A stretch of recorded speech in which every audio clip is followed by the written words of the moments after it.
O Homem e a Salvação, José Martins. Revisão, lição 7 a 11. Estudamos sobre a morte. O seu significado é separação.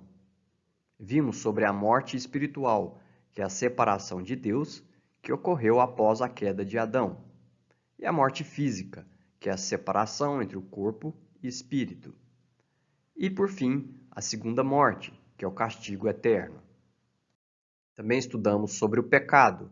O pecado original é o que temos ao nascer, o que recebemos de Adão.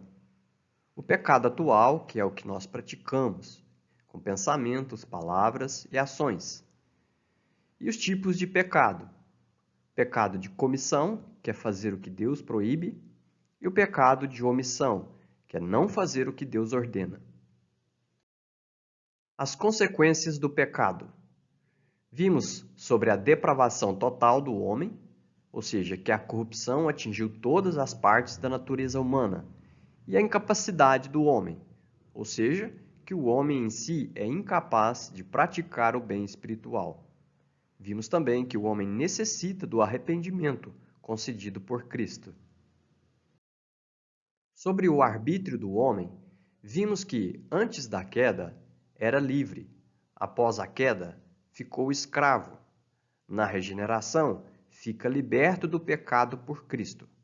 Segundo Lutero, o arbítrio do homem é como um animal, dominado por quem está montado nele. E segundo Romanos, o homem é escravo do diabo ou de Deus. Por fim, respondemos a seguinte pergunta: por que o homem precisa ser salvo? Porque está sob a pena do pecado, que é a morte, porque está com a natureza corrompida em todas as partes, porque é totalmente incapaz de fazer o bem espiritual, e por fim, porque seu arbítrio está escravizado pelo pecado.